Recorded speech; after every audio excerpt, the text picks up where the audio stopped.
The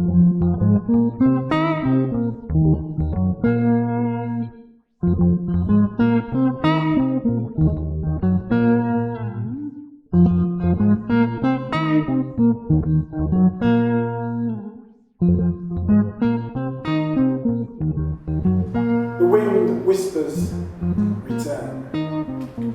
Head looking backward, the bird flies forward. We turn back to where we came from. Philosophically and artistically and culturally, I was very interested in the way in which these stories can be used to shape the future. And so I began to conceive of the foundation in terms of, well, let's create a space where you can not only come and learn about Ken Saro-Wiwa, but you can contextualize the entire story of Ken Saro-Wiwa, the Ogoni, Niger Delta, Nigeria. But also, I began to understand, because I'm interested in technology and I'm interested in social innovation, I began to see that the world is evolving in a way, the world we live in is created by natural resources and access to natural resources, shaped by the geography of natural resources. And what I'm beginning to see is that the future will be less dependent on natural resources, less dependent on things like iron, steel, coal, crude oil, gas.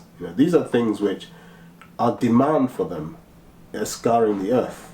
It's creating chemicals. It's releasing things into the atmosphere. It's creating plastics. It's creating things that are antisocial to the world, and we know it. We can see it. We're beginning to understand that climatic change is as a result of man's impact on the earth, and so people are already beginning to think of how we can live a more sustainable, in better harmony with the world, and technology is offering the possibility that we can do that. So you take the past, what happened, you take the information and the data that's happened, and then you use that to shape an alternative vision of the future that is sustainable, environmentally friendly, can provide the wherewithal for young people to be able to express themselves. Because this economy and this system is not doing any of that. Or it's not doing it in sufficient quantities to keep people happy, and this has an impact in the way in which we understand, and also because things that we do, what happens in Sokoto has an impact in what's happening in Sao Paulo, right? And it takes people to connect the dots, and something like climate change tells us that is very, very real. It has no borders. It just, what you do here today has an impact thousands of miles away. And it goes, cambia, todo cambia. Cambia, todo cambia. Cambia, todo cambia. Cambia, todo cambia. Cambia el colonialismo, cambia la explotación, cambia el capitalismo, cambia con todo furor. Cambia el clima cuando sufre de los multinacionales. Y para crear esperanza, resistir es esencial. Todos. For me, as I started to learn about Ken Saro-Wiwa, it was really powerful, because I started to learn more about the roots of environmental justice work.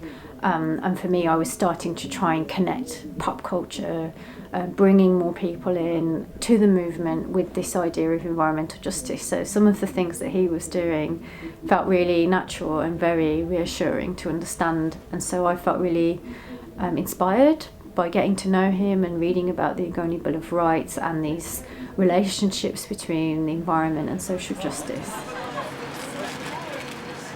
In spite of seeing that, in spite of the trials, in spite of the challenges, in spite of even believing that it's a losing battle, Ken was still brave. He still had that integrity. And for me, that is something that I admire so much, because everyone feels fear. It's not something we shouldn't feel, but it's what we do when we feel that fear that really differentiates us from, are we going to actually fight for humanity and good, or are we just going to be someone that does nothing and lets evil flourish? Are we going to abstain? So his bravery is really what I find very, very powerful, and I believe has inspired a lot of people. And so when I was working on the anniversary. We worked on a few pieces to connect the struggle between Shell in Nigeria and the Arctic and the tar sands. And I think that was really, it was quite a powerful moment, I think, for the environmental justice movement to see that, you know, the two have become separated very much. We have a very predominantly white middle class environmental movement that is focused on saving pristine Arctic with the polar bear, versus, you know, seeing the deep systemic roots of colonialism, environmental racism, and land rights. And those two things have become largely alien to each other in the way that the movement operates here.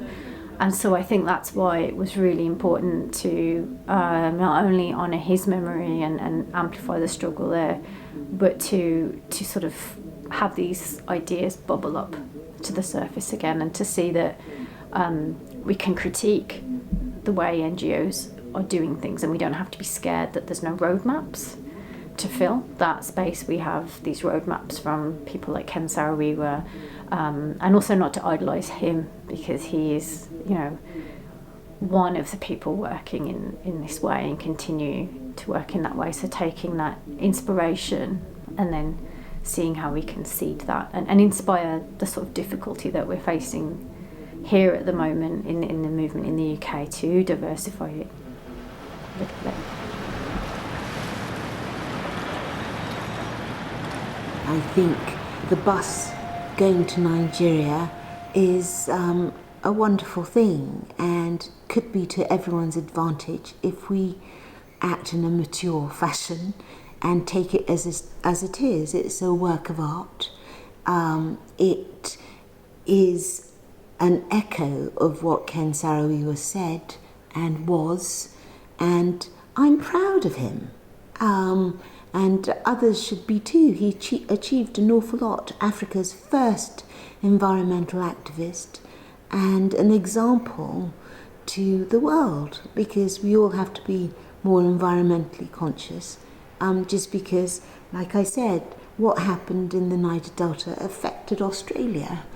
You know, so we're all in this together, and I think that's the idea behind the bus, and that is why, you know, it should still be on Twitter or any kind of news and information, just because it informs us about the environment and the campaign in Nigeria. It is an international campaign that has saved us from total destruction. This is the way we have been coordinated.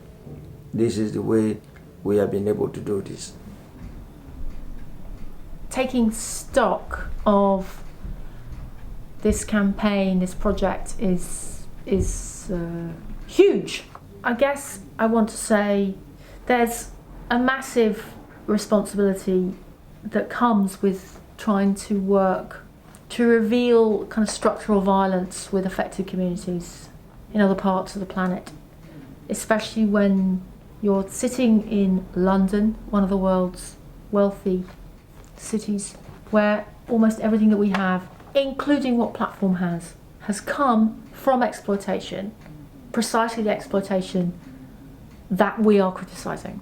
You know, it's really important to Platform that we don't behave in either in a missionary way or in a parachute way. This is about relationships, it's about trust, and we have to keep going. Keeping going can take many forms. Keeping going can be as simple as retweeting, as reposting on Facebook, as checking in with each other and keeping up with the stories and helping get those stories out there. That's a form of keeping going, which is very valuable. Keeping going can be a very noisy, loud campaign that takes a load of resources. If I take stock of what we're doing now, we are showing and expressing and being in solidarity. The bus is still seized. We have to know how to support our Ogoni friends, who it belongs to now. It does not belong to Platform. We have to try and use our time carefully. I think what we've succeeded in doing over all this time is making a very loud noise here in Britain about Shell's involvement in this environmental barbarism. We've made some noises through public art that have been loud. We've shown solidarity with all sorts of other issues around this form of racism. This is environmental racism, an imperial form of environmental racism. We've made explicit relationships between that and other forms of racism that happen in this country. I think within me there's always this tension between remembering and forgetting. To remember my father is to make sure that he's not forgotten, but to remember it is to bring up a lot of pain and things which will never be resolved within me. Another way of healing is to forget. But if you forget, then there's also something comes up and starts to remind you that, look, this is somebody that died, that did something for you, gave you your chance, and so you must honor the dead. And so that I fought with this, and I still fight with it. Even today, I still have questions about how much time do you spend with the dead, and how much time do you spend with the future. And so what, in a way, I decided that one way to respond to this constant dilemma was to set up the foundation that would do a lot of that work, so that it wasn't a personal thing. Because my father is not just a father to me; he's a father to everybody.